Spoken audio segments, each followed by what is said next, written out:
Natural hair colour కోసం చూస్తున్నారా? అయితే Anoos henna and black expert వాడండి.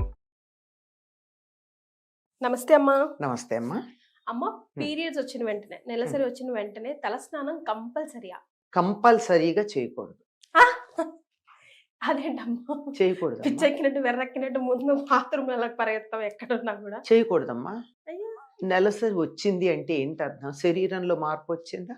ఉమ్, శరీరంలో మార్పు రావడంతో పాటు వేడి వెళ్ళిపోయి చల్లబడిపోతుంది కదా శరీరం, ఉమ్, అవునా కదా? ఉమ్. అలా చల్లబడిపోయిన సందర్భంలో నువ్వు స్నానం చేస్తే ఎంత ఆరోగ్యం మీద ప్రభావం చూపిస్తుంది.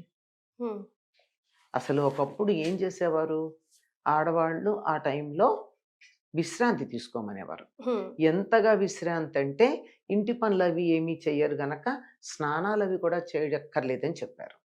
ఉమ్. గప్చుప్నో మూలని కూర్చోాలా? పక్కన కూర్చుని ఉంటే మరి వాళ్ళకి ఎప్పుడూ కూడా హిస్టెక్టమీలో చేయించుకోవడం కానీ అబార్షన్లు అవ్వడం కానీ జరగలేదు కదా. మరే. మెచ్యూర్ అయిన రోజు నుంచి దీన్ని చాలా పరమ పవిత్రమైనటువంటి దానిగా, చాలా జాగ్రత్తగా, ఆరోగ్య పరిరక్షణకు పనికొచ్చేటటువంటి దానిగా జాగ్రత్తలు తీసుకునేవారు. ఉమ్, అందులో భాగంగా అసలు ఆ 3 రోజులు స్నానమే చేయొద్దనేవారు. ఉమ్, పైగా సాత్వికమైన ఆహారం పెడుతూ ఉండేవారు. ఉమ్, బలవర్ధకమైన ఆహారం పెట్టేవాళ్ళు. ఉమ్. సాఫ్ట్ గా, ఈజీగా, సాఫ్ట్గా ఈజీలీ డైజెస్టెడ్, కొంచెం డైజెస్ట్ కామ్ డౌన్ చేసి ఉండాలి, తర్వాత బలంగా ఉండాలి. అమ్మా. అలా చూసేటటువంటి సమయాల్లో అసలు వీలైనంత వరకు శరీరాన్ని సూర్యరశ్మికి ఎక్స్పోజ్ చేయకుండా ఉంచమని కూడా చెప్పారు. ఇది ఒక సిద్ధాంతం అయితే, ఒకటి సంప్రదాయంగా ఉండేటటువంటి వాళ్ళు ఆ రోజుల్లో స్నానాలు చేసేవాళ్ళు. ఎందుకంటే స్నానం చేసి ఎట్టి పరిస్థితుల్లోనూ ఎట్లా ఉన్నా పూజ చేయకపోయినా దేవుణ్ణి తలుచుకుంటారు కదా. అలా తలుచుకోవడానికి స్నానం చేయడం వరకే పరిమితి తప్ప బట్టలు ఉతుక్కోవడాలు అలాంటివి కూడా నీళ్లలో ఎక్కువసేపు నానకూడదు. అంటే బట్టలు ఉతకాలంటే ఎక్కువసేపు నానాలి కదా. అంచేత అప్పుడు వాడినటువంటి బట్టలు కూడా తర్వాత ఒక్కరోజు చివరి రోజున చాకలికి ఇచ్చేవాళ్ళు, లేకపోతే చాకలి లేని రోజులు ఇళ్లలో ఉతుక్కునేవాళ్ళు, లేని ప్రాంతాల్లోనూ. అంచేత వీలైనంత వరకు శరీరానికి శ్రమ ఇవ్వకుండా, బాధించకుండా, శీతోష్ణాలకి ఎక్స్పోజ్ చేయకుండా ఉండడం అన్నది ప్రధానమైనప్పుడు తల మీద నీళ్లు పోసుకోవడం అనేది ఎంత ఇబ్బందికరమైనటువంటి విషయం అమ్మా. సో ఆఫ్టర్ 3 or 5 days తలంటు పోసుకోవాలి. 4వ రోజు పోసుకుంటారు. 3 రోజులు అయిన తర్వాత 4వ రోజు చేస్తారు. ఆ రోజు కూడా ఇంట్లో పనులు చెయ్యనీరు, మరి ఇంట్లో తిరగనిస్తారు కానీ. ఎందుకంటే ఈ 3 రోజులు విశ్రాంతిగా ఉండి ఒక్కసారిగా తల మీద నీళ్లు పోసుకుంటే, అది కూడా ఈ 3 రోజులు నీళ్లు కూడా పోసుకుంటారు అన్నమాట. ఊరికే లెక్క ప్రకారం 3 బిందెలు నీళ్లు పోసుకోమని చెప్తారు, 3 సార్లుగా. అదే 3 రోజుల స్నానం ఒకేసారి చేసినట్టు లెక్క అనమాట. అట్లా చేసిన తర్వాత మరి శరీరం అలసిపోదా అని చేత ఆ రోజు కూడా ఎక్కువ పనులు చేయలేరు. వంట చేయడం, కూరలు తరగడం అట్లాంటివి చెయ్యొద్దు. ఇళ్లలో మాత్రం తిరగచ్చు నెమ్మదిగా. ఈ 3 రోజుల విశ్రాంతి తర్వాత నెమ్మదిగా ఇంట్లో అలవాటు పడతారు. 5వ రోజు నుంచి యథాప్రకారంగా చేసుకోవచ్చు. ఇది ఆరోగ్య సూత్రాలను అనుసరించి చేసినటువంటి పని. అమ్మా, అసలు మోడర్నైజేషన్ పేరుతో మీ అబ్జర్వేషన్ ప్రకారం ఈ రోజుల్లో తల్లులు కానీ పిల్లలు కానీ స్పెషల్ గా పీరియడ్స్ టైంలో చేసే జనరల్ మిస్టేక్స్ ఏంటి?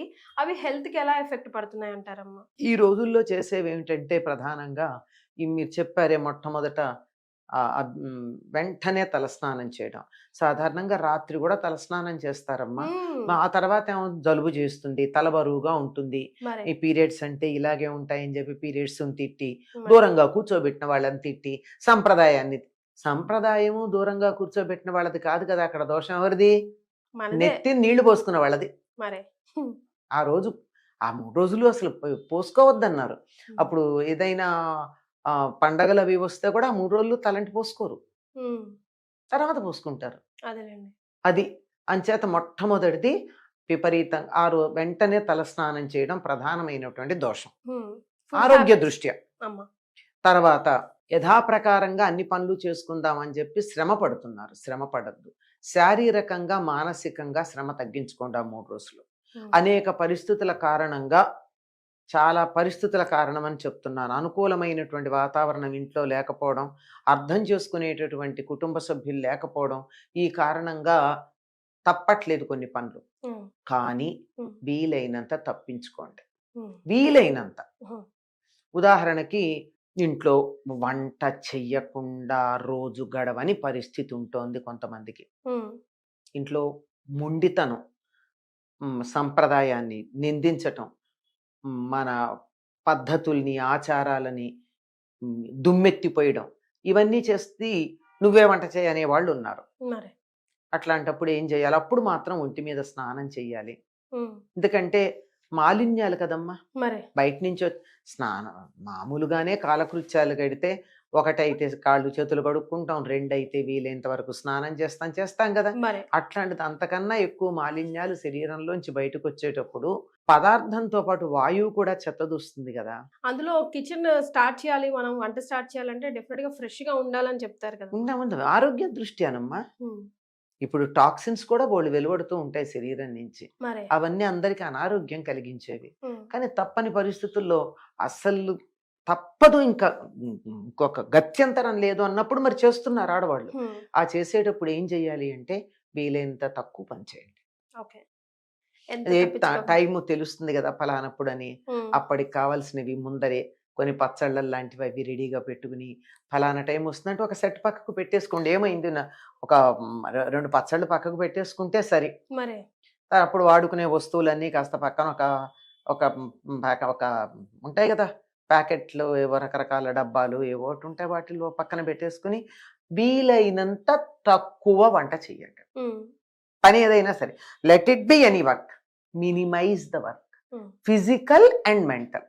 ఉమ్, మెంటల్ వర్క్ కూడా వీలైనంత తక్కువ చేయండి. అందుకే కదా పూజలు అవి కూడా చేయొద్దంటారు. అంటే మానసికమైనటువంటి ఎనర్జీస్ వస్తే డిస్టర్బెన్స్ వస్తుంది అనే ఉద్దేశంతో. ఉమ్. అంటే నాకు రాలేదు అంటే నీకు రాలేదంటే అందరికీ రాదని కాదు కదా. అందరూ ఓకే, అందరి ఇప్పుడు బాడీస్ ఓకే ఊళ్ళో ఇంతమందికి మరి 3 ఏళ్ల క్రితం కరోనా ఇంతమందికి వచ్చింది, రాని వాళ్ళు ఎంతమంది లేరు? మరి రాని వాళ్ళని దృష్టిలో పెట్టుకుని ససెప్టబుల్ గా ఉన్న వాళ్ళని ఏం పర్వాలేదు నాకు రాలేదు కనుక నువ్వు కూడా వెళ్ళు అంటే మరి తప్పు కదా. ఉమ్, మన ఏ సంప్రదాయం చెప్పినా యావరేజ్ హ్యూమన్ బీయింగ్ ని దృష్టిలో పెట్టుకుని చెప్పారమ్మా. Hmm. ఎప్పుడు ఎబవ్ ఉంటారు, వాళ్ళు స్టాండర్డ్ కాదు. అందులో ఈ రోజుల్లో పిల్లలు చాలా ఇబ్బంది పడుతున్నారమ్మా పీరియడ్స్ టైంలో. ఉమ్. చాలా అంటే చాలా, అసలు 2-3 రోజులు ఎందుకు ఇబ్బంది స్కూళ్ళకి, పడుతున్నారో కాలేజ్కి- నేను చెప్తాను. అమ్మా మొదటి 3 సార్లు సరైన జాగ్రత్తలు తీసుకోకపోవడం. అది మొదటి 3 సార్లు ఉమ్. అది. అప్పుడు మోడర్నైజేషన్ పేరుతో ఇష్టం వచ్చినట్టు తిరగడం, ఆ, ఇంట్లో పెద్దవాళ్ళ మాటని వినిపించుకోవడం, ఇదంతా చాదస్తాం అనడం మన ఒంటికే తెచ్చి పెడుతుంది.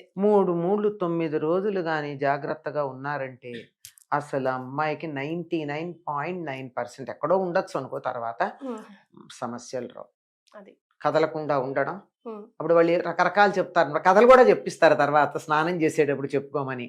అమ్మా. ఏది గోళ్ళు కొరికిన పాపం, సూది గుచ్చిన పాపం, కుట్టు కుట్టిన పాపం, ఇలాంటివేవో చెప్తారు. ఇవన్నీ పాపాలని. పాపం అంటే అనారోగ్యం. ఉమ్, ఆ సమయంలో సూది గుచ్చుకుందంటే రక్తం అంతా కూడా కొత్తగా ఫ్లో అవుతోంది, రక్తంలో చాలా తేడా వచ్చింది. మరి రక్తానికి ఈ సూది తగిలిందంటే ఏ ఇన్ఫెక్షన్ రావడానికి అవకాశం ఉందో మనం ఏం చెప్తాం. చేత చాలా పనులు చేయొద్దంటారు. ఉమ్, ఒక లిస్టు చెప్తారు, ఇవన్నీ చేసిన పాపాలన్నీ పోగొట్టిన ఆయన సూర్యనారాయణమూర్తి అని చెప్పి 4వ రోజు స్నానం చేశాక సూర్యుడికి దండం పెట్టుకుంటారు. మరి అంటే ఆరోగ్య ప్రదాత సూర్యుడు కదా. ఉమ్, ఇవన్నీ నాకు తెలియక చేసిన నా ఆరోగ్యాన్ని కాపాడమని. అక్కడ పాపం అదే. పోగొట్టమంటే అర్థం ఏంటంటే మరి నా ఆరోగ్యాన్ని కాపాడమని చెప్పడం. ఉమ్, కనుక ఆ 3 రోజులు, మొట్టమొదటి వచ్చినప్పుడు 3 రోజులు ఉప్పు కారం పులుపు లాంటివి తినకుండా ఉమ్, పులగం మాత్రమే తిని, ఉమ్, అంటే పులగం గనక అయినట్టయితే బియ్యం ఉంటాయి గనక కార్బోహైడ్రేట్స్, పెసరపప్పు ఉంటుంది గనక వెంటనే అరగడానికి తగినటువంటి ప్రోటీన్స్, ఆ తర్వాత అందులో నెయ్యితో చేయాలి. అది ఉమ్, నెయ్యి ఉంటుంది. అబ్బా తినలేను అంటే దాంట్లో బెల్లం వేసుకోవచ్చు, జీలకర్ర, ఒక్క రవ్వ మిరియం, ఉమ్. అంతే. ఉప్పు ఉండదు. ఉప్పు ఉండదు. బెల్లంలో ఉప్పు బెల్లం. ఉంటుంది, అది చాలు. మరి అది కానీ 3 రోజులు తిని పాలు మాత్రమే తాగి ఎంత కావాలంటే అంత తాగొచ్చు. ఉమ్, ఇంకా తింటామని అన్నట్టయితే గారెలు పెట్టచ్చు, ఉమ్, అంటే ప్రోటీన్, కానీ ఉమ్. ఉప్పు ఉండకూడదు. మళ్ళీ వేసి వెయ్యకుండా మరీ తినలేరంటే ఉమ్, అట్లా ఏదైనా సందికి తీపి పదార్థాలు పెడుతూ ఉంటారు అందరూ, రకరకాల ప్రోటీన్స్. మన ప్రాంతంలో లేదు కానీ కర్ణాటక అక్కడ ఏం చేస్తారంటే గర్భవతులకిను పీరియడ్స్ ఉంది మొదటిసారి మెచ్యూర్ అయినటువంటి అమ్మాయికిను వాళ్ళు రకరకాల పప్పులు తీసుకొచ్చి తెచ్చి పెడతారు. గోంద లడ్డులని గోందులడ్డి బాలింతరాలకిను డెలివరీ టైం కదా, ప్రెగ్నెంట్ లేడీకి. ఇది గోందు లడ్డు కూడా ఇప్పుడు కూడా పెట్టచ్చు. మరి తర్వాత మినప సున్ని బాగా పెడతారు, మినుము పెడితే నడుం గట్టి పడుతుంది అని చెప్పి. ఉమ్, తర్వాత నువ్వులు, కొబ్బరి, బెల్లం. బెల్లం, పుట్నాలు, అటుకులు. ఇవన్నీ పుట్నాలు, అటుకులు ఎక్స్ట్రా. ఉమ్, ప్రధానం కొబ్బరి, నువ్వులు. ఓకే. ఇవన్నీ పుట్నాలు, అటుకులు, వేరుశనగ పప్పులు, అన్ని రకాల పదార్థాలు తర్వాత. మరి ప్రధానంగా పెట్టాల్సింది బెల్లం కాంబినేషన్తో నువ్వులును, వీలైతే కొబ్బరి. ఏం చేస్తుందంటే లోపల మొత్తం అంతా ఎక్కడన్నా క్లాట్స్ ఉంటే వాష్ ఆఫ్ చేసేస్తుంది, ఓకే. చేసి క్లీన్ చేసేస్తుంది. ఈ 3 రోజులు నిజంగా కాళ్ళు చేతులు కూడా ఏమిటి కదలలేనట్టు, తిమ్మిర్లు ఎక్కినట్టు కూడా అనిపించవచ్చు, ఎందుకంటే ఉప్పు ఉండదు కదా, అనిపిస్తుంది. అనిపించనండి, ఏమీ పర్వాలేదు, అందుకే కదలద్దన్నారు. మరి కదలకుండా ఉండడానికి కారణం ఏమిటి? కాళ్ళు చేతులు పనిచేయవు ఉప్పు లేకపోతే. అసలు బేసికల్ గా మన సిస్టమే అసలు 3-4 డేస్ ఏం పని చేయకుండా బద్ధకంగా అట్లా కూర్చుంటే బాగుండు అన్నట్టే ఉంటుంది. ఉంటుంది యాక్సెప్ట్ చేసి అలా ఉంటే బాగుండు. బాగుంటుంది. కాదని అలా 3 రోజులు అలా ఉండి ఉమ్, రెండోసారికి కూడా వీలైతే పాటించాలి. ఉమ్, మూడోసారి కూడా పాటించగలిగినట్టయితే, ఉమ్. కనీసం మొదటిసారి ప్రధానంగా వెరీ స్ట్రిక్ట్ గా పాటించాలమ్మా. 11-12 డేస్ ఈ 3 రోజులు ఆహారం least గురించి, ఆహారానికి రెస్ట్ 10-12 రోజులు. ఉమ్, ఎందుకంటే శరీరంలో మొత్తం అంతా కుదిపినట్టు అయిపోతుందమ్మా, మరి. మార్పు వచ్చింది ఉమ్, సెట్ కావడానికి. సరే రెండోసారి అయితే 5 రోజులు 4 రోజులు చాలు రెస్ట్. ఉమ్, ఆహార నియమం మాత్రం పాటించాలి. ఉమ్, ఇలా పాటించినట్టయితే చాలా బాగుంటుంది. ఇప్పుడు ఆధునికంగా ఏం చెప్తున్నారంటే డాక్టర్లు, ఉమ్, అప్పుడు మొదటిసారి అయినప్పుడు 1 month లోపల ఒక ఇంజెక్షన్ ఉంటుంది, ఉమ్, టెటనస్. ఉమ్, డాక్టర్ని అడగండి, లేడీ డాక్టర్ని అడగండి చెప్తారు. ఉమ్. అటువంటి ఇంజెక్షన్ ఒకటి ఇప్పించాలి. ఇప్పించాలంటారా అమ్మా? చెప్తాను వినండి. ఉమ్, ఇప్పించాలి. ఉమ్, తర్వాత 6 నెలలకి ఇంకోటి ఇప్పించాలి. ఉమ్, అది కూడా పీరియడ్స్ కాకుండా పీరియడ్స్ అయ్యాక ఓకే. 5-6 రోజులు అయ్యాక.